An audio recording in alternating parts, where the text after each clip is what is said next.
upcoming Passover holiday and the unfortunate tragedy that we had occur on March 21st in Brooklyn, New York. We'd like to ask everyone to keep Gabrielle, Gail, and support Sassy in your prayers, along with the 7 children that perished. I'd like to thank this evening Councilwoman Spector, who represents this district, for coming out this evening. Thank you. I'd like to thank Lieutenant Quarles from the Baltimore City Fire Marshal's Department that will be speaking shortly. We have Sergeant Fonseca from Baltimore City Police Department Northwest District that is going to speak about our coverage that the Northwest Police Department will have for the Passover holiday.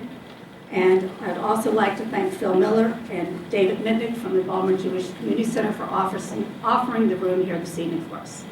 I'm going to have Sergeant Fonseca speak now on the coverage, and then that will be followed by Dr. Matt Goldstein with Jewish Fire Prevention and the President of Hatzal.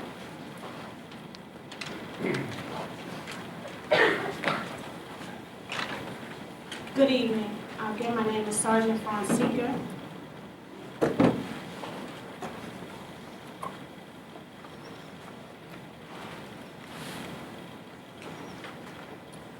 Good evening again. My name is Sergeant Fonseca. I'm with the Baltimore Police Department Northwest District. In reference to the Passover holiday, what we plan to do is, starting that Friday morning, I'll have an officer assigned from 6:30 to 12 noon for the burning at the Pimlico Race Course.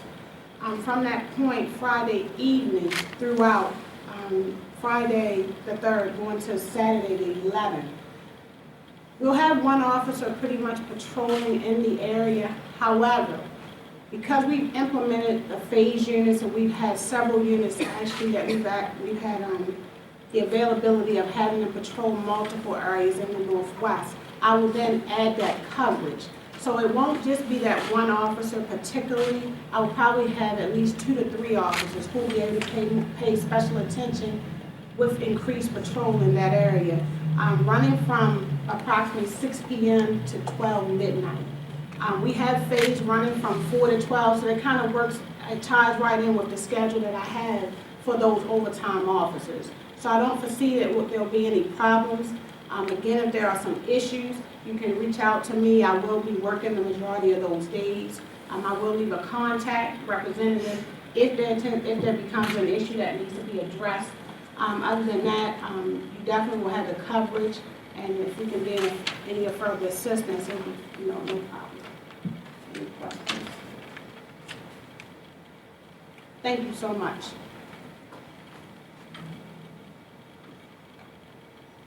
Oh, one last thing. Over the past years, I know that you had the police truck, we normally had that parked. I am going to do my best. We're working on having that parked in the 6700 block of Park Heights between Bancroft and Clark's Lane. As soon as I get some feedback from the captain that runs that special operations, I'll get back to Ms. Betsy and let her know. But I don't foresee that being an issue as well. And there will be an officer monitoring that truck if there needs to be an issue addressed. So that's an added plus as well. Okay. So at this time now, we're going to have Lieutenant Quarles come up from the Fire Marshal's Department to talk about fire prevention and fire safety in this season.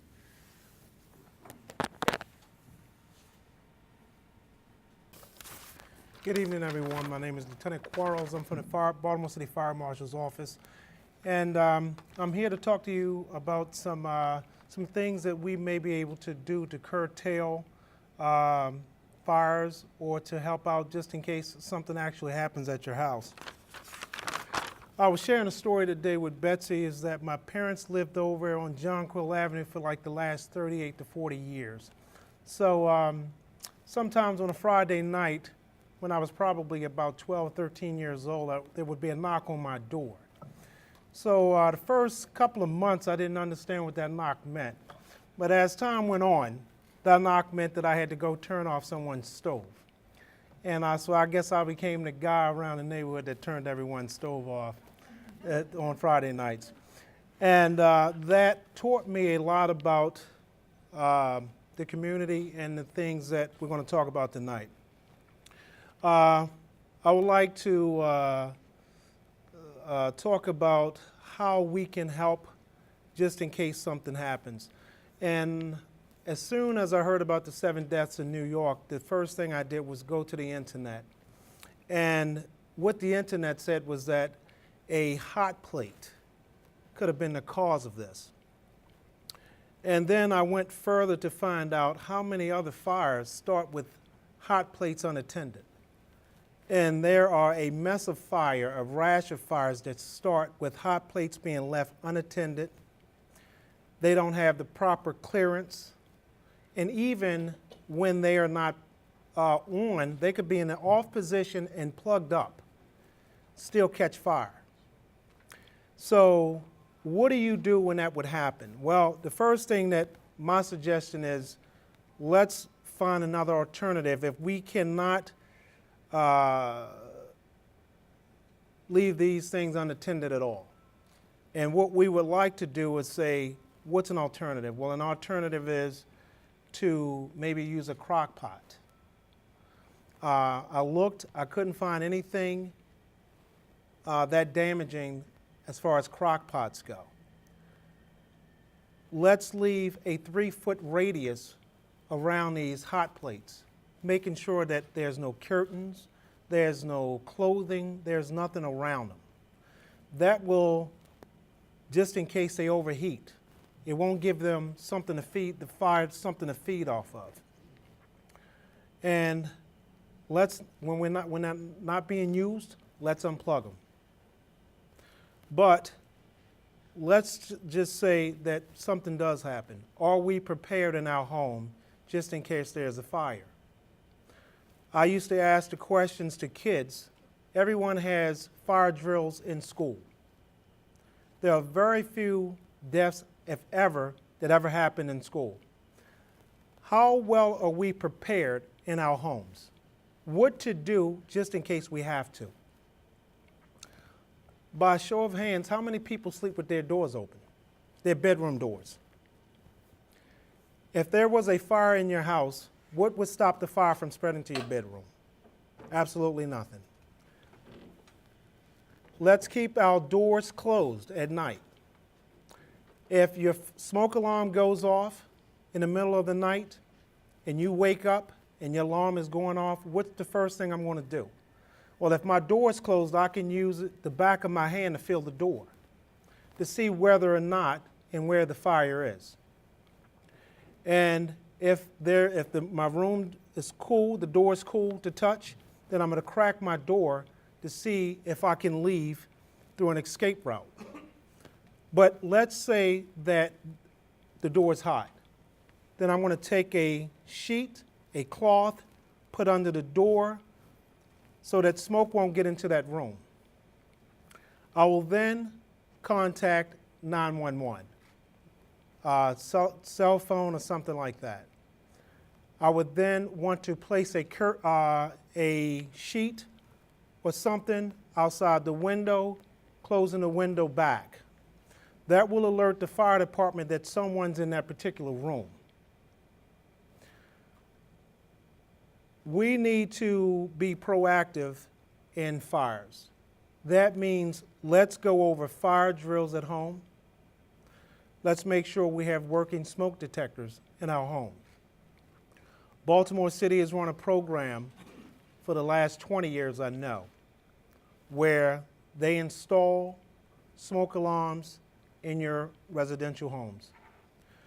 Now, we're even saying we'll do it in 2 hours of the phone call. So if someone calls 311, within 2 hours, they'll have working smoke alarms in their home. I want to touch on the Sabbath candles. Let's not leave them unattended. There are candles that you can get that are in like a globe that we would recommend that you use. If your clothing, a curtain, or something gets close to these flames, it will go up. Fire spreads very rapidly, very rapidly. There's no time to think or anything else. once your smoke alarm goes off, once something catches on fire. So, I'm just going to keep harping on. No, go over fire drills in your home, just like you would in school. Have a meeting place for your family to make sure that once everyone gets out of the house, no one goes back into the house. And the last thing I'd like to touch on is carbon monoxide detectors. We recommend that if you only have one, to put it in your sleeping areas within your home. If you have two, put one where your gas appliances are used. But it's very important that carbon monoxide detectors are in your sleeping areas. Carbon monoxide fills a room through volume, means that it's heavier than air. So it lingers until it fills a room. So if you have one of the builders like to recommend that you get a combo, smoke alarm and carbon monoxide detector. Well, by the time you would get up there, the carbon monoxide will have filled the room by volume, meaning if you sleep here and it goes off here, you're probably going to die of carbon monoxide poisoning. So we recommend that you get one that's about 3 to 5 feet off the floor. It plugs in. You put it in your sleeping area. It doesn't have to be in every room, just in the area. And just as it starts to fill the room, about the height where your bed would be, that alarm will go off, if it has to go off. And just, if it ever goes off, leave out of the house. Don't open a window, don't open a door, don't open anything. Just get your stuff, leave, close the door behind you, call 911. The reason why you don't want to open a window is because once the firemen come, they need to know what's causing the carbon monoxide in your home. So they have a device that will go around and it will probably lead them to the source of the carbon monoxide leak. So that's going to conclude what I have to say. Are there any questions? Yes, ma'am. You mentioned that you only need the carbon monoxide in the sleeping area. Tell me about where you should have smoke detectors in a two-story house or in a home. That's a great question. We recommend that you have a smoke detector on each level of your home. On each level, where if it's a 5-story home, you should have 5 smoke alarms in the common area. If you can afford them, put them in every room. If you can afford them, they should be in every single room. Doesn't the city supply them free? The city will supply enough for one on each level of your residence. Yeah. Yes, ma'am. And that would be adequate. That's more than adequate. In the common areas, one on each level in your home is more than adequate. Yes, ma'am, it is. Thank you. I'd like to thank Lieutenant Quarles, and especially under the leadership of our great Fire Chief Ford, who's not here this evening with us. But we do have our Fire Engine Company 45 under the leadership of Captain Turner. They're located right over on Cross Country Boulevard off of Glen. We're very lucky to have such a great company right here in our community. We have their sister company down the street. Yes, please give them a hand. They have installed, since last Sunday, over 80 smoke detectors. So the word's getting out. 311, it's a one phone call. They'll be out within a 2-hour time frame, install the smoke detectors where they need to be placed, as many that needs to be placed. But all you need to do, call 311, it's free. And they have their sister company down the street at Reisterstown and Rogers under the leadership of Captain White. Same thing. If the Captain Turner and his Engine 45 are tied up, we have Captain White that responds just as quickly, and great leadership down there as well. I want to acknowledge my boss has joined us, who asked me to organize this meeting, City Council President Jack Young. And now I'm going to turn this night's meeting over to Dr. Matt Goldstein from Jewish Fire Prevention. He's going to address a lot of the issues that you're asking the lieutenant regarding Shabbos, regarding how long you can keep your utensils on and everything. Thank you.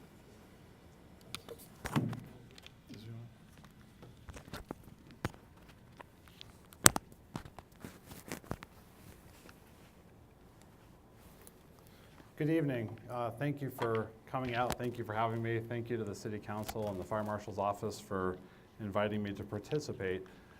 This problem isn't new, as most of you all know. I actually became interested in this topic back in 2005. I was working on my doctorate, and it was focused on health sciences, but also focused on health promotion.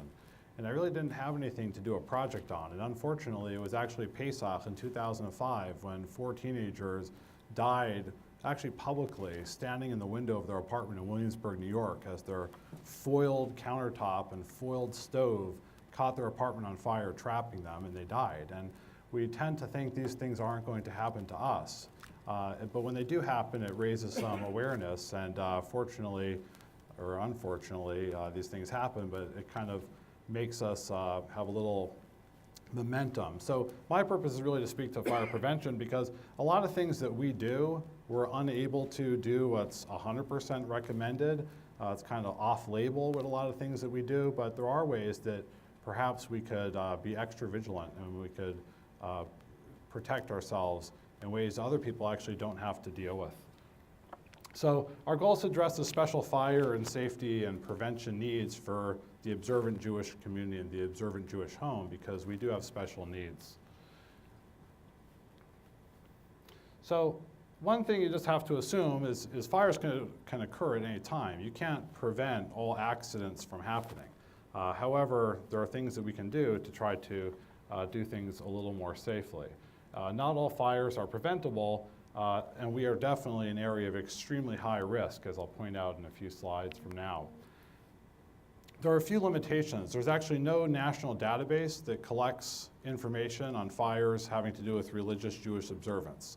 So it's not like you can go to a database and you can start seeing, just like you have this amount of Christmas trees made fires, you don't have how many Shabbos candles and how many blech fires there were and how many crock pots with cholent caught on fire. We just don't have that data because there's no national database for that information. But unfortunately, we do have data from burn centers, and I could speak anecdotally as a Tzala responder about emergencies that happen in this community that are a little bit mind-boggling that they can happen in our homes. So fire safety, or U.S. fire statistics, the U.S. has a very high rate of fires. Fire kill more Americans than all other natural disasters combined. And 81% of civilian fire deaths occur in house fires. And we'll see again why we're at higher risk.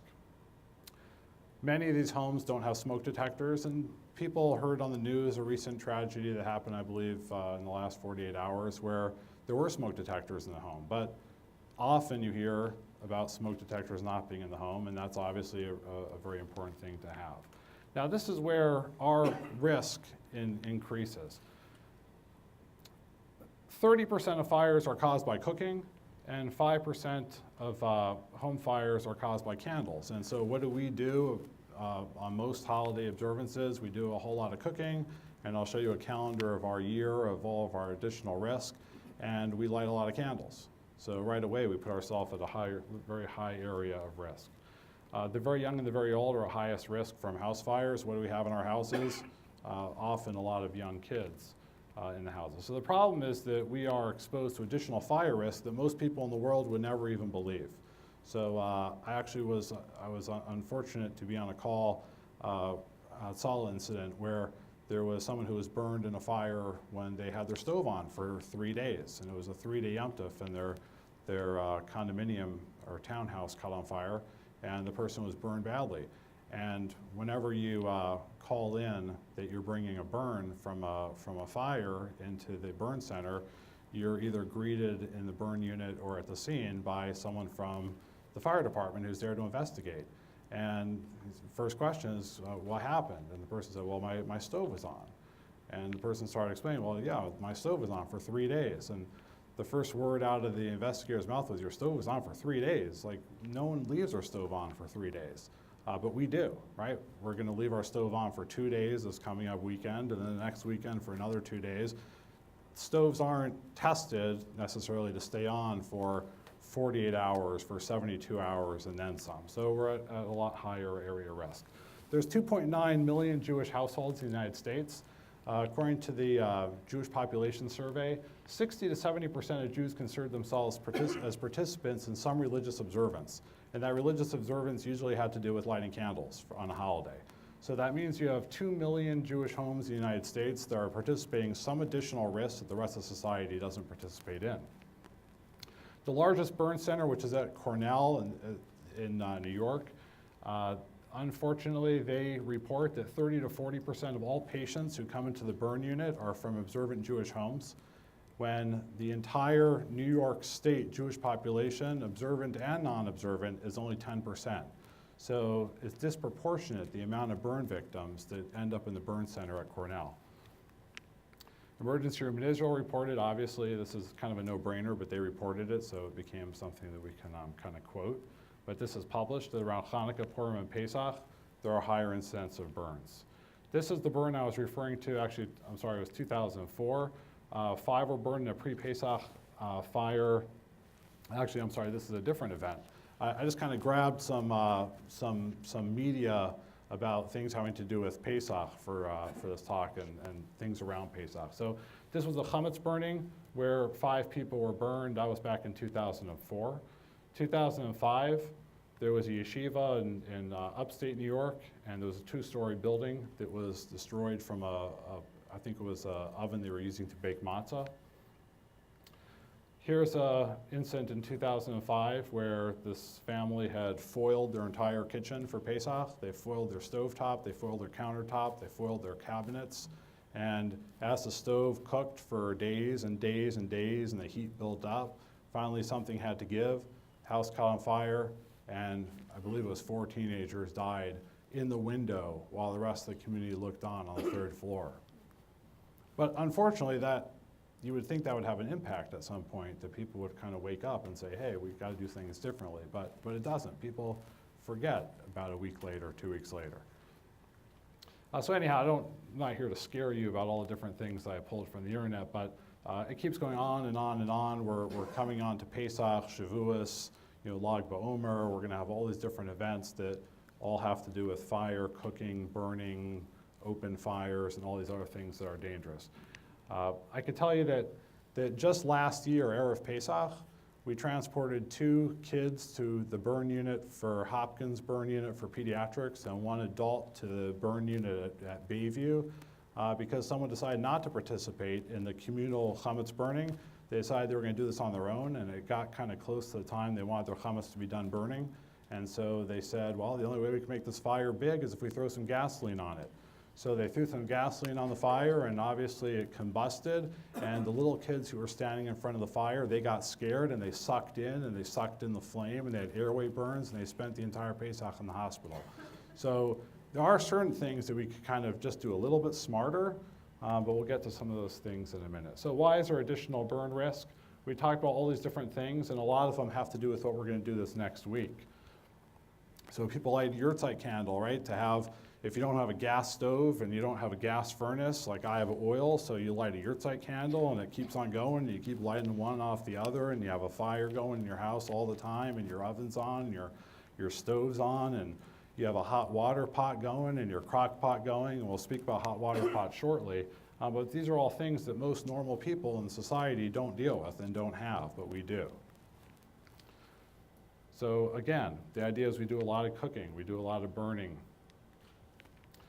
We do koshering, right? People do kind of crazy things with koshering, right? So no one would ever think that someone would take a pot of hot water and then it's not hot enough, so we make it super hot, right? So you take something like metal and you burn it, you heat it up and you throw it in the pot and it goes all over the place and the kids are helping, and it's just something that we kind of have to think about, right? Something we have to think about when we start blowtorching things and there's a cabinet nearby, and I go to many houses in the community, unfortunately, and I kind of have my eye out for this because it's an area of interest to me, and you'll see a laminate countertop kind of burned, and you'll ask them, what happened there? And they'll tell you, well, we were koshering it, and the blowtorch got close, or the blech was on the stove, and it only came in one size, and so the heat was forcing out the sides for days on end. It's just things that aren't smart that we can be careful about.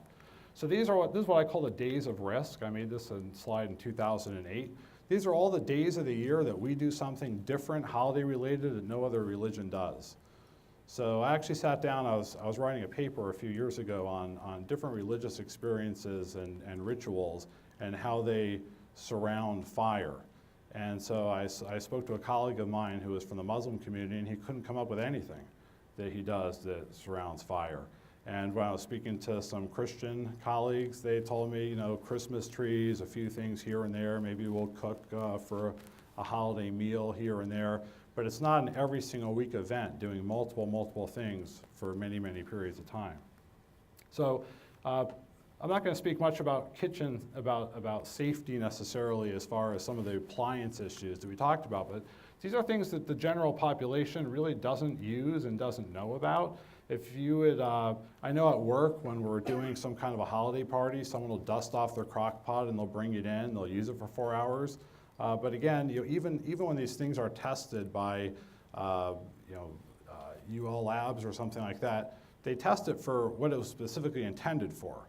They don't turn the thing on and leave it on for 6 months and then say, okay, it's still there 6 months later, so we're probably good, and you know, it didn't blow up after 3 years in the on position, so I think that one's safe. They say, okay, you know, you're going to leave this on and cook a turkey for 12 hours, so for 12 hours it was good.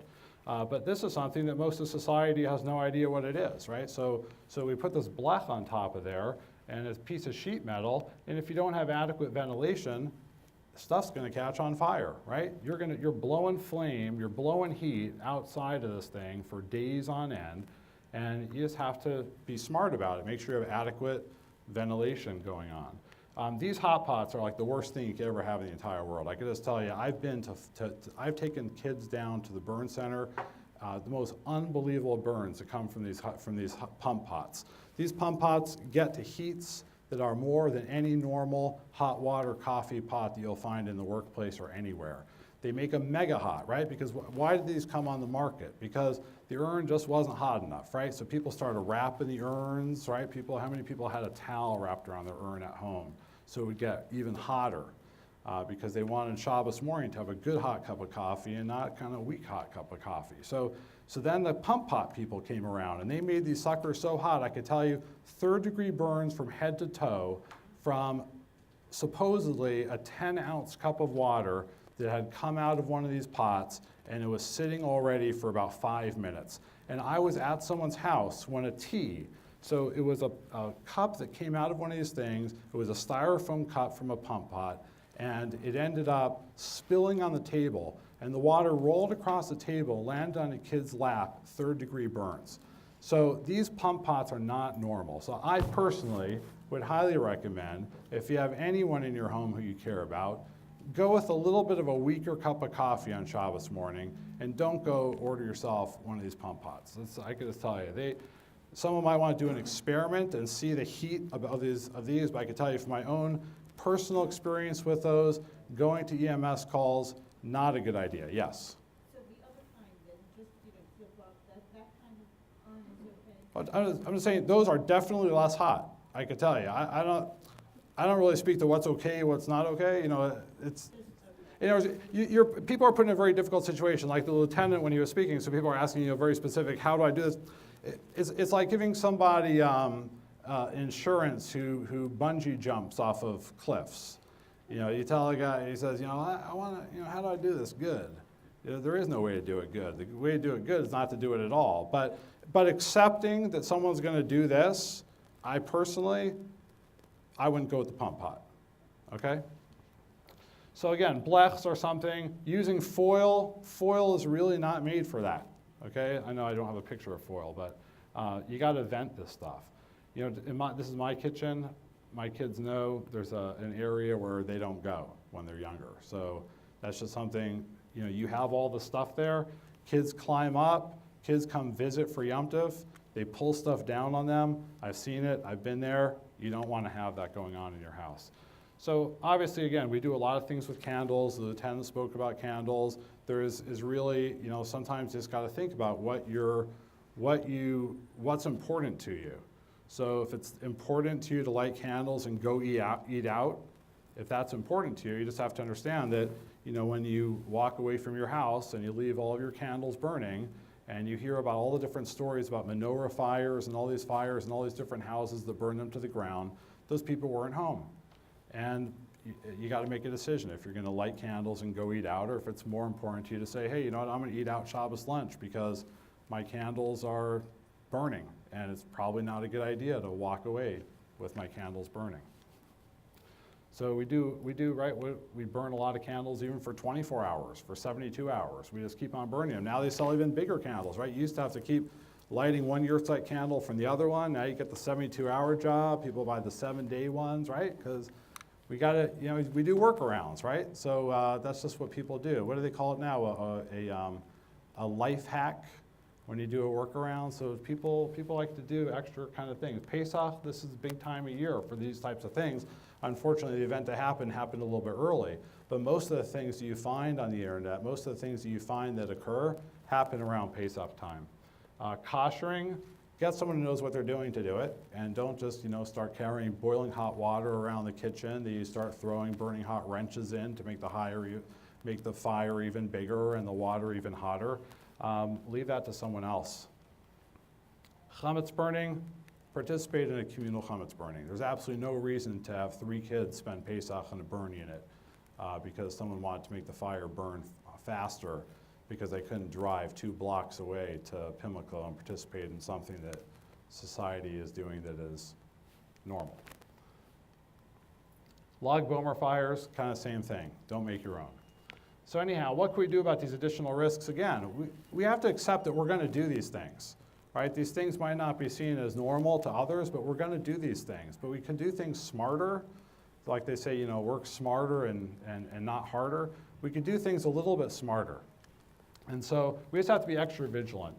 For the kids who are here, I do have some kind of booklets and stuff on the internet where activity books and things for kids, teaching points for teachers and for parents.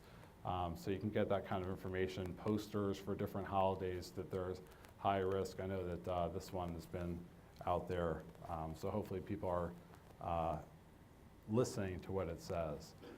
So again, activity books, you know, the idea is to really be extra careful. I had a whole bunch of other slides in here that I didn't put, but one thing that my kids could attest to is that everyone talks about, well, let me ask by raise of hands, how many people have 2 levels of their house where people sleep? So people have 2 levels where people sleep. How many people have a ladder upstairs in each of their kids' window? All right, so my kids are peanut gallery raising their hands. You know, there's no reason not to. There's no reason not to have a ladder. There's no reason why you shouldn't have, you know, Lieutenant spoke about having 1 smoke detector on each floor. Ask my kids, there's not a room in my house but the kitchen doesn't have a smoke detector, because I know that we're going to have people sleeping everywhere. I know that we're going to have fire everywhere, and I know we're going to have stuff plugged in everywhere. Even if you think about it a little bit, you're going to be doing some stuff anyhow. You want to know when there's a fire. You need extra warning than the regular people in society don't necessarily need. When the fire is going upstairs, you need a way to get out of your house. So my kids don't sleep upstairs until they demonstrate to me that they could climb down the ladder. And they just have to do that. And so there's, if you would go around to all of your friends and neighbors and see who has a way to get out of their house, or who practices how to get out of their house, or who has a meeting place of where they're going to meet their family if there was an incident, I would venture to say that probably you'll get an answer of 0, probably 99 to 100% of the time. And so we have to change that. We have to change that while kind of the momentum is there, while people are concerned about an event that happened recently, and kind of move off of that, and not just forget, because that would be a shame. So anyhow, that's kind of my thing. Thank you very much for having me, and I hope you don't disagree with any of the comments. But thank you.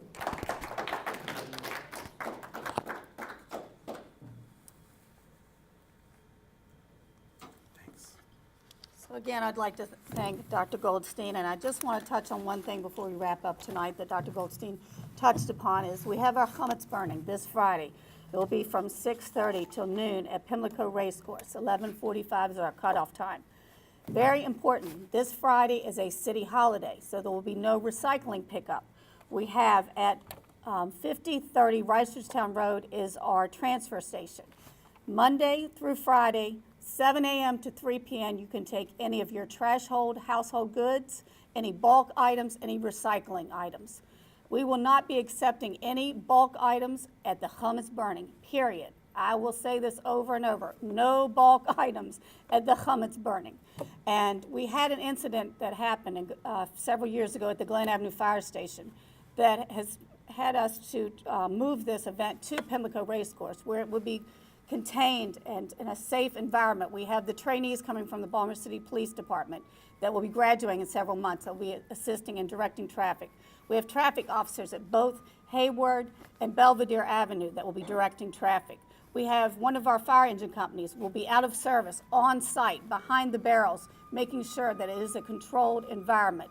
So because we've had incidents that have occurred in the past, this is why we have a hummus burning and a community hummus burning. And I'd like to thank the Chesed Fund this year for supporting this endeavor and organizing it along with the City Council President's Office, with Chai, and with Park Heights Renaissance.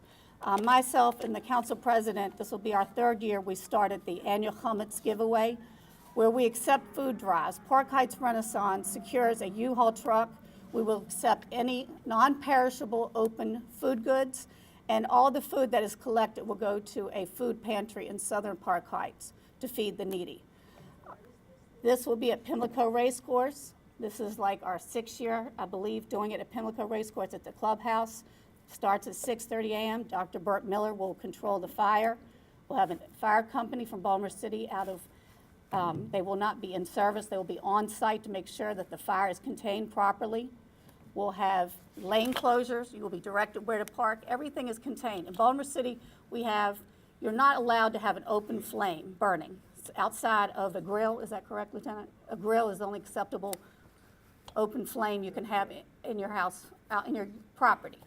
If you have anything, a bonfire or anything, such as for log burner, you have to get an open flame permit. And we have secured the open flame permit for the hummus burning. That's why this is a community event, and it's contained, it's safe, it's in partnership with Baltimore City Police Department, with Baltimore City Fire Department, with the City Council President's Office. So I would like to thank everybody, wish everybody a good and safe Pesach, and thank you all for coming this evening.